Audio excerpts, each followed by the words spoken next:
Good afternoon.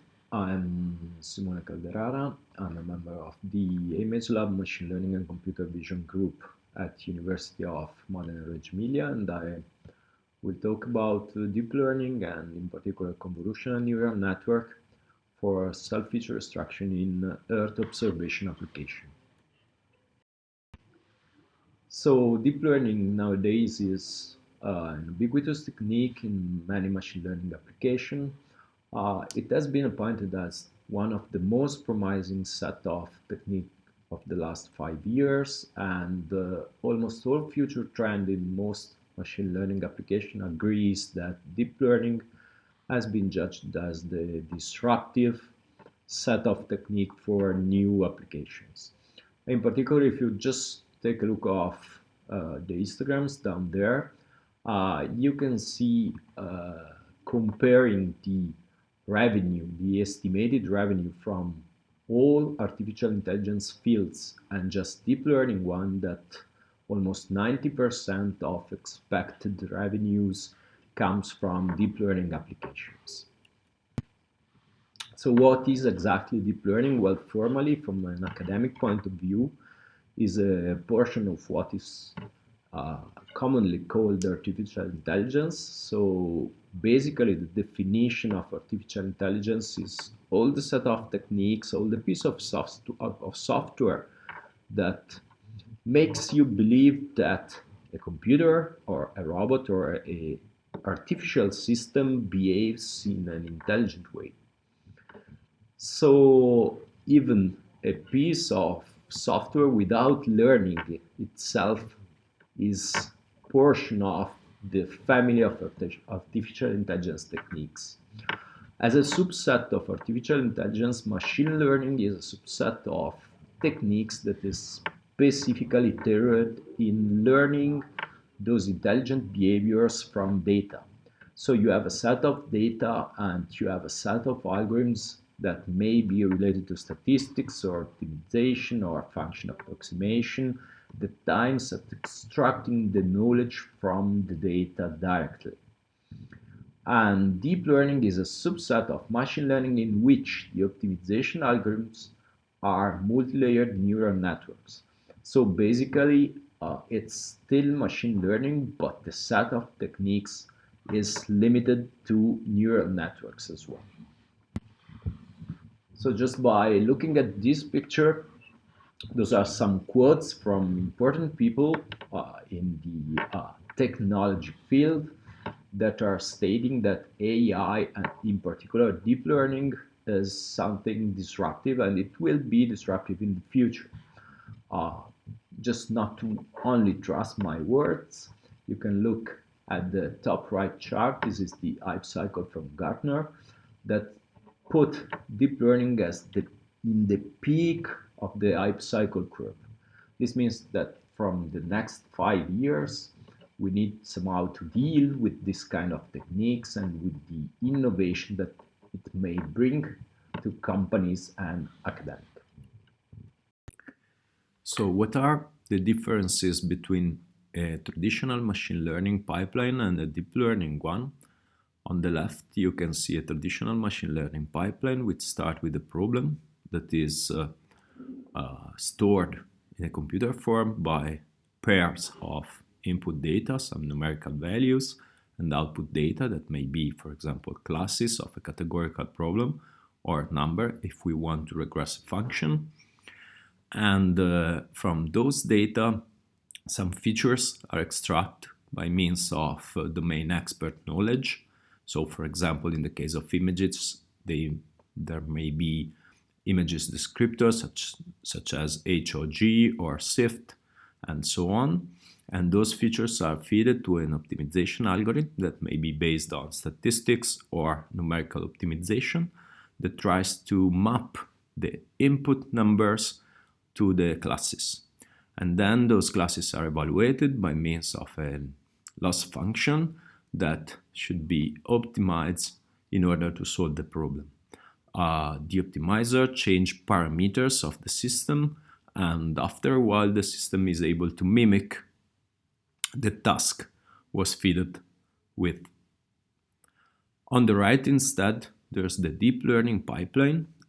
If you look at the pipeline, there's a cross that cancels out the feature extraction process, in the sense that in deep learning, the domain expert does not intervene somehow in designing the features, but instead the system is capable also to learn the best features for solving the problem. So during learning, both the features and the decision function are learned together. We need to pay a price for that, and the price is that we, in a deep learning system, need much more and more and more training data. So deep learning has been applied to Earth observation in the past, but it's a very recent wave of research. The reasons are several. The first one is that most of Earth observation data are similar to images, in the sense that measurement lies on a spatial support, so x and y coordinates. So this is the field where deep learning gives its best. And in particular, the techniques that are used are the so-called convolutional neural networks. And another reason is that most of the, let's say, measurement that comes from Earth observation data share multiple spectral bands. And those bands need to be fused somehow. So this data fusion is particularly crucial, and it's not always easy to be performed automatically. So deep learning is helpful in this case because all the features extracted may lie in the same subspace, so they can be fused very easily together. And the third reason is that well-known engineered feature exists, such as the NDVI index, but there may be weak correlation in the data, so an automatic feature extraction process can somehow extract some new elements to be taken into consideration when classifying Earth observation data. If you take a look at the histogram down there, on the left you can find a percentage of scientific paper published last year related to deep learning model and which technique is the most employed one. So the first one are convolutional neural network, as I said before, and on the right you can see the number of papers with respect to the topic. So most of the papers deal with land use or land classification problems, and other are about object detection or scene segmentation and so on. So what is the general scheme of a deep learning architecture for Earth observation data classification? We can see on the left we have some input images. In this case it's an hyperspectral cube composed of several layers of an hyperspectral image. We also may have some color data and so on. And those data are fed to a first feature extraction pipeline composed by convolutional layers. You can see on the bottom right in the animation what a convolutional layer is. In a convolutional layer you have some fixed size kernel, in this case is 3 × 3, that slides on the image or on the slice of the cube and compute the per pixel product between the value of the pixel and some learned parameters. After sliding on all the image, you produce an image in output that is called the filter activation map. Basically, the filter searches for some trivial patterns in the first layer, and then in the last layer, those patterns grows in complexity. So, for example, if you look at the top right image, you have some filters for the first layer. So those are very trivial patterns. For example, the presence of a white and black stripe in an image or some color combination. So the convolutional pathway aims at extracting some features from the image, and then those features are unrolled in a vector, and this vector is processed by a classifier. In this case, also the classifier is a deep network, so we have some fully connected layers. So it's a traditional neural network, the one from the 80s. and then the classifier takes the decision. If you also look at the bottom row of the image, we have instead a traditional machine learning pipeline. So we have an input image, we have some handcrafted features that was decided by domain expert, and those features are also fed to the classifier as well. So this means that deep learning and machine learning techniques can be combined at a certain way in order to take a joint decision about a problem. In this picture, you can see some examples of kernels for an image classification problem. So in the bottom row, those are the first layers kernels, so the trivial pattern I was mentioning before. And then as the depth of the network increases, those patterns grows in complexity. So if you look at the middle row, we see that those basic kernels are combined together in order to form shapes, and then those shapes are combined together in order to form classes with semantics inside. So, for example, in the case of faces, we have some white and black stripes that are combined together to form face parts, and then those face parts are combined together in order to form prototype faces. Those are the concepts that are stored inside the network parameters. So after reviewing the general scheme of a deep network for processing remote sensing data, I'm just giving you a brief overview of some application. The first one is semantic segmentation. So here the problem is from an image to get a semantic map with per pixel classification. So if you look at the top left image, you have some input image, and on the right, you have a map in which every pixel has been classified according to its semantic class. So for example, blue for buildings, green for trees, white for roads, and so on. The architecture is still convolutional, so the first part, the first half, is a convolutional traditional architecture that extracts features from the image, and on top of those features, by means of convolution with inverted kernels, we are building some maps starting from the extracted features.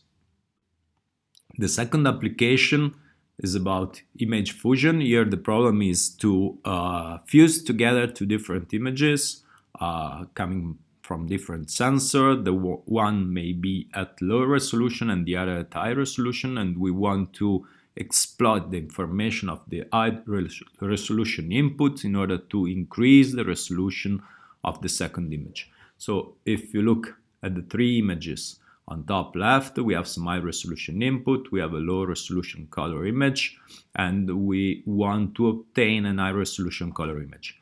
Even here, you have a convolutional architecture that is devised in the scheme on the right as the supervised training block that takes the two images together, it extracts features, it fuses and combines together those features in order to produce the output map. The last application example is about image registration.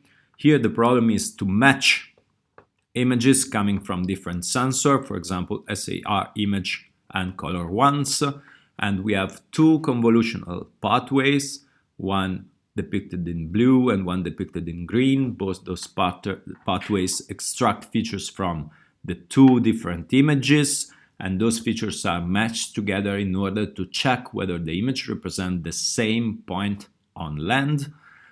And then by this procedure, those two different sensors images are matched together, so we can somehow connect them together and search for images of the same location.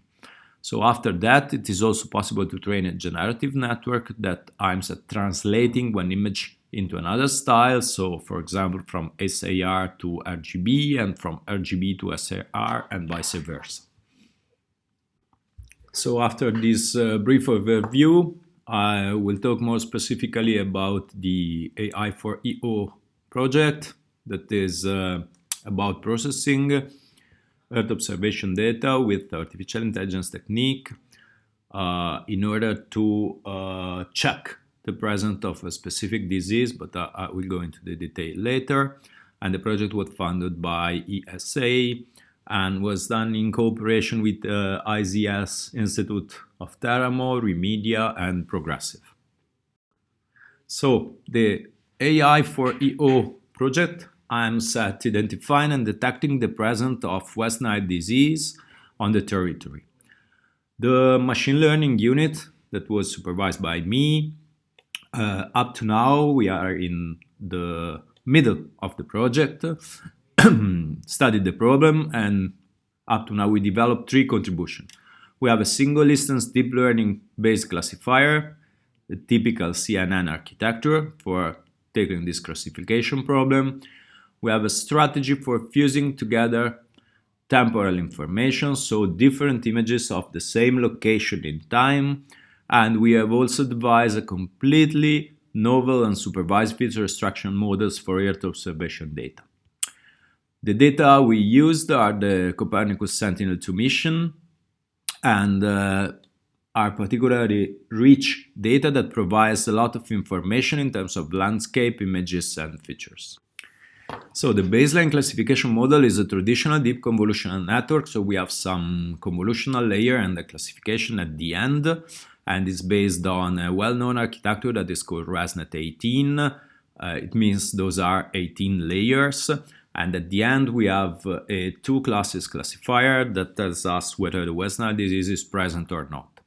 So in this case, we validated the classifier with different data coming from Sentinel-2 as well, but on the presence of a vector that is called C. Micola with the cooperation of IZS Institute. And you can see in the table the results in terms of accuracy and F1 score. And you can see that the model just acting on the RGB image provides quite low performances, and when all the bands are used, the performances increases.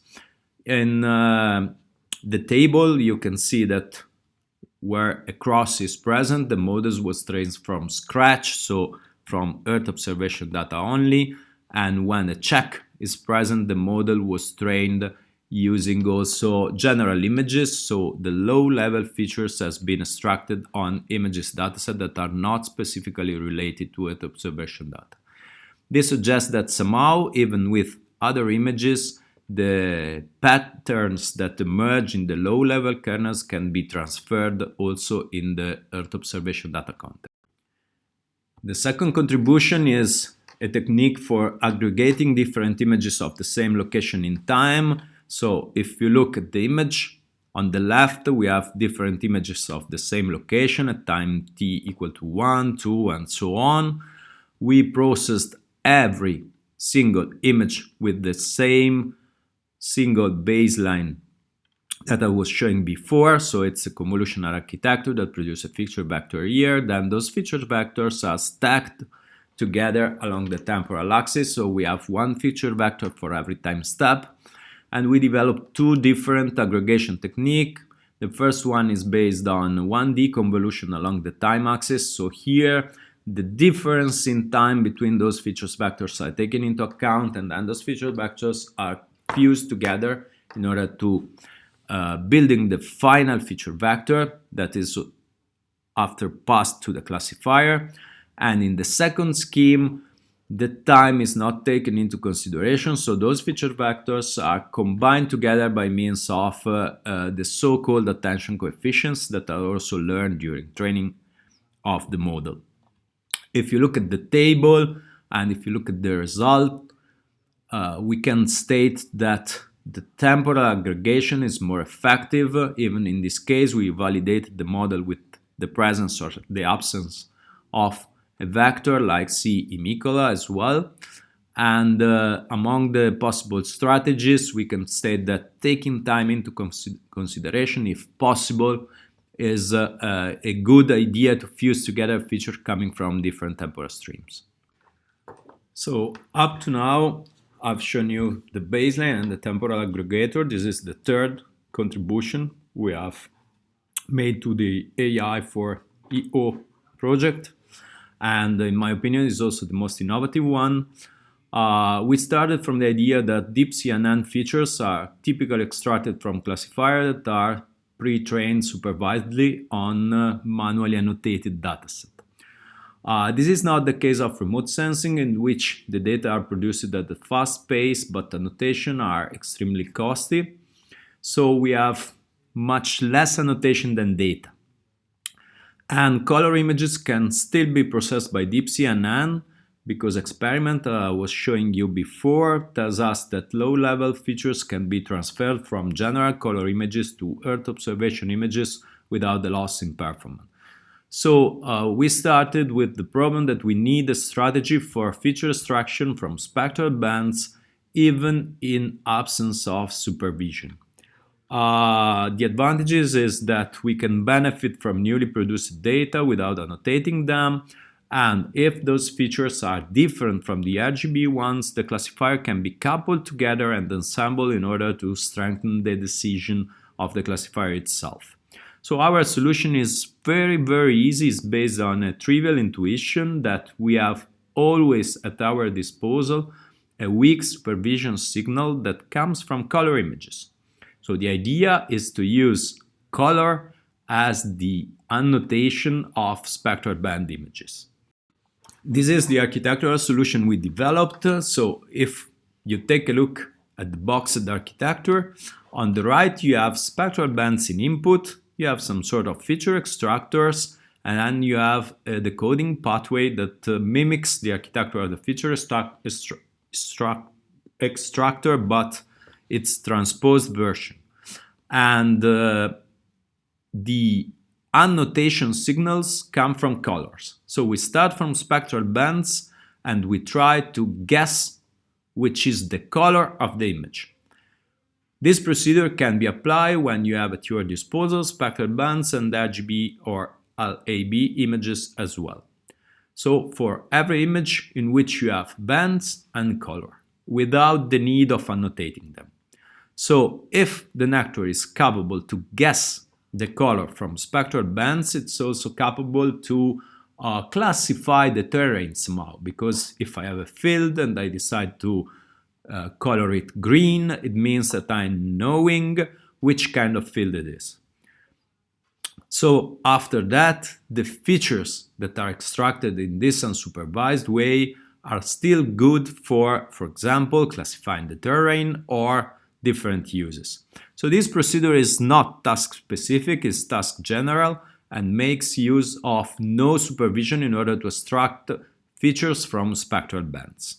So here you can see some visual result of the colorization procedure. On top left there's the ground truth, so the real color image, and the other images are the guess of the network from the spectral band. The prior is the guess without using features, so just by looking at the patterns in the image, and the posterior is the final guess of the network. So we can conclude that somehow from spectral band the network was able to guess the right color, extracting important elements from band signals.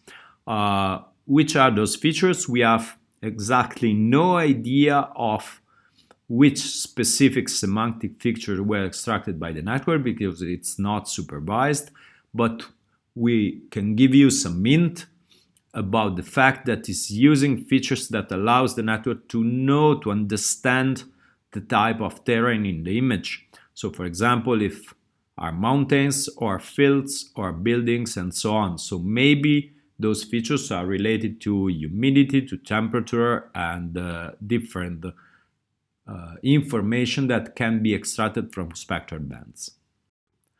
After applying this unsupervised procedure that can be applied on all the images we have coming from Earth observation sensors, the only constraint is to have both spectral images and color images as well, because color images are used for supervise the feature extraction process. We have also set up a fine-tuning technique that allows those features to be fine-tuned, to be refined for specific task. In the fine-tuning pathway, you can see we have discard the color image generation part, and we have attached the classifier to the feature extracted by colorization. So the classifier aims at taking those features and outputting the solution of a classification problem. In the case of West Nile disease, this solution is composed by two outputs. The first one tells us the probability of presence of West Nile, and the second one the probability of absence of West Nile. We have also tested it with a different dataset that is called bigger datasets, and it's a dataset from Google that aims at classifying the terrain in 19 classes. So in this case, the classifier output is composed by 19 outputs that states us the probability of a semantic class the terrain belongs to. And if you look at the bottom row, we have the same architecture of the top, but this time we are starting from RGB images. The feature extraction pathway is composed by features that were pre-trained on general images, so in natural images as well, and those features are fed to the classifier as well. The two classifiers are ensembled together, so we have unsupervised spectral features and color features, and two different classification outputs, and those classification outputs are fused together in order to get the final response. So as before, we validate our procedure on a different dataset. In this case, we use the bigger dataset, so it's a multi-label classification problem. We have 19 classes: building, river, soil, roads, and so on. And we need to classify the right class of the image. In this case, the input are RGB image in one case, or RGB image plus the spectral bands from Sentinel-2 mission. And even in this case, we have also tested all the combinations, so pre-trained images or training from scratch on remote sensing data directly on bigger dataset with direct supervision, so with annotated labels in bigger dataset, and training using our unsupervised colorization procedure. We have also tested the system at an increasing number of images used for training from 5,000 to 500,000. In the case of colorization, this is not a problem because you don't need supervision, so nobody needs to look at those 500,000 images and provide you the labels, and you can use the number of images you want because you're just using color as a supervision signal for extracting features. So just by looking at the result, you can see that RGB pre-trained on natural images is giving you good results in classifying the terrain, but at the same time also spectral bands trained on colorization gives you good results as well, slightly higher than RGB alone. And in this case, we just fine-tuned on the dataset, but the features were extracted in an unsupervised way. And the interesting part is that if you combine together those two elements, so pre-trained features on natural images and spectral band trained using colorization, the two classifier makes different errors, so they can be fused together with a procedure that it's called ensembling, and this procedure gives you the guarantees that the final performance will be always higher than the single classifier. So by looking at the last row, those are our results. So the accuracy of the system in terms of mean average precision is greater than 80%. So, and it's actually greater than the results reported in the Big Earth paper from Google guys. So in these slides, we report the test we have done for West Nile disease present detection. We have used 2018 data split in train and test for fine-tuning the classifier. Here the classifier is two-class classifier, presence or absence of the disease. And even in this case, we have tested all the possible combination of features we can use. We have the RGB features pre-trained on natural images, the RGB-I row. We have the RGB features trained from scratch on the data from 2018. And then we have the spectral bands pre-trained on colorization without supervision, C in bracket. And at the end, we fuse together the two classifiers in order to get the final performance of the system. So by looking at the results, we can state that natural images can provide a strong signal for extracting features in RGB images, but are not so good in spectral bands as well, while instead colorization is a better technique for extracting features in spectral bands.